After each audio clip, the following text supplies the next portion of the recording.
Add that. Carry the 1. Take the derivative of the cotangent. Ugh. Let's be honest. Money's the reason most of us are going into work every day. So you'd think employers would make it a little easier for you to calculate how much you're owed. You could get paid an hourly wage or a yearly salary. And then that could be augmented by overtime, differentials, and commissions. Plus, you have to take into account potential bonuses and tips. It could get really complicated just trying to figure out how much you're actually getting paid. So in this video, we're gonna practice calculating some of the various forms of compensation you could be offered. That way, you'll know when an employer is offering you what you're worth and when you should walk away and look for another job.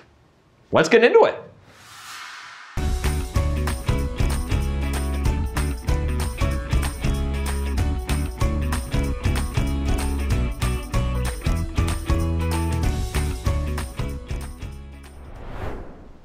Every job will provide you with a base pay. Base pay is guaranteed pay. It's what you get just by showing up to work and doing your job with no extra pay added. Most jobs will provide base pay either as an hourly wage or a yearly salary. No, not salary, salary. If you make an hourly wage, then you make a certain amount of money for each hour you work. For example, if you work at a job with a wage of $17 an hour and you work a full 40 hours in a week, then you just made $680. Not bad. If your boss offers you a $1 raise, bringing your hourly wage to $18 per hour, then the exact same amount of work would now earn you $720 for the week. That raise becomes even more impressive if you look at monthly earnings. If you never miss a single day of work all month for 4 whole weeks, your pay before the raise would come out to $2,720. But after the raise, that would be bumped up to $2,880. A whole $160 extra a month would be huge. Maybe I should ask my boss for a raise. Alternatively, a yearly salary is a predetermined amount that you'll be paid over the course of a full year. So for example, if you're paid a salary of $60,000, then as long as you show up to work and do your job as assigned, you're guaranteed to make that much, provided you stay with the company for a full year. Of course, this will be spread out over your monthly paychecks, so you'll be making $5,000 each month. So if some companies provide salaries and others give hourly wages, how do you compare 2 different jobs with 2 different forms of base pay? The answer is simple. Just compare their worth over the long term. In other words, convert the hourly wage into a yearly amount and compare it to the salary. To convert a wage into a yearly amount, first multiply it by the number of hours you'd be working each week, and then multiply that by the 52 weeks in a year. So at $20 an hour, working on average 30 hours a week, you'd be expected to make $31,200 a year. Sounds like that $40,000 salary is a much better deal. The major difference between wages and salary is the stability of your paychecks. With a wage, your pay can fluctuate based on how much you worked, making it harder to keep an accurate budget. But on a salary, your pay is equally distributed to each month, so your paychecks are a lot more predictable. Regardless of whether you're earning an hourly wage or a yearly salary, it's always nice to be able to make more money. A common way people make more money on top of their base pay is by working overtime. According to the Fair Labor Standards Act, or FLSA, if you work more than 40 hours in a week in most jobs, that time over 40 hours has to be compensated at least 1.5 times your base pay. Let's say you earn $14 an hour, but if you stayed to work late a few days and ended up clocking 43 hours one week, those extra 3 hours wouldn't be paid your usual hourly amount. The 3 overtime hours would be paid as time and a half. So you'd be compensated for your overtime hours at a rate of $21 per hour, much higher than your usual wage. At least you'll know that if you're working extra hard, your efforts will be rewarded. Not all jobs have to pay overtime though. You can find a list of these exceptions to the FLSA on the web.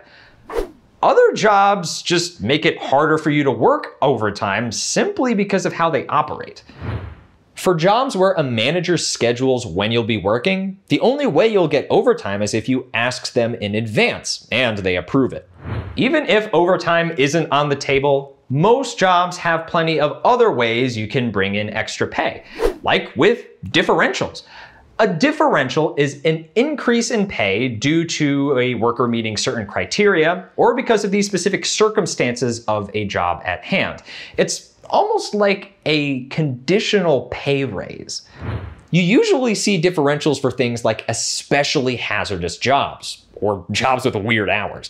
The extra pay is meant to persuade employees to take on these more undesirable roles. For example, your part-time job's base pay may only be $14 an hour, but if the night shift has a $2 differential, then if you switch to the night shift, your pay will effectively be raised to $16 an hour. Not only do you get to enjoy the peace and serenity of the night sky, you get paid extra for it.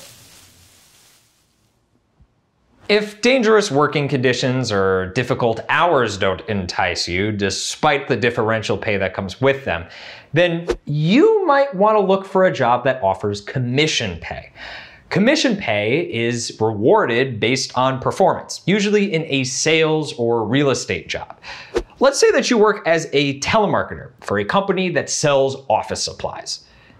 If last month you sold $40,000 worth of supplies, most of that will go to the company. But if your contract includes a 5% commission, you still get to take home $2,000 in addition to your wage or salary. Jobs that pay commission can be incredibly lucrative if you have the right skills. Some jobs will reward their employees' great work, either as individuals or as entire teams, through bonuses. Compared to other forms of compensation, bonuses are pretty simple. Your employer just takes the bonus amount and adds it to your paycheck at the end of the month, and that's it.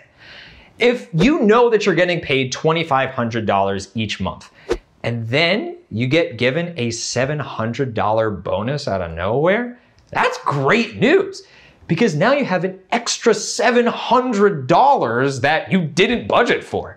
Save it, spend it, do whatever you want with it. That $700 is yours. Finally, in some workplaces, it's not up to the employers to give rewards. Rather, it's the customers that can reward employees for providing good service. We call these rewards tips. Most service workers, like waiters, accept tips, as well as some others you may not expect, like hairstylists. Even people working in jobs that don't typically expect tips, like maybe actors, might appreciate a little extra thank you for a job well done. So when in doubt, tip. And hopefully, when you do a good job serving people, you'll make lots of tips too. Lots of jobs, especially salaried jobs, will compensate you for your efforts in ways other than giving you money. Like they might offer you a health insurance plan or vacation days, or help you pay for your continuing education. These types of non-monetary compensation are called benefits. And we'll be talking all about them next. Even if you're not directly receiving money, benefits still cost your employer money and save you money because you don't have to pay for these things yourself. It's important to weigh these benefits and not just your monetary compensation when you're deciding on a potential job offer. So we'll also be looking at total compensation. And of course, none of this means anything if we're not talking about one of the biggest factors controlling what kinds of benefits you'll receive, the type of employment you'll have. Part-time employment, full-time employment, and freelancing all carry completely different expectations and compensation styles. So you should know what you're getting into. See you then.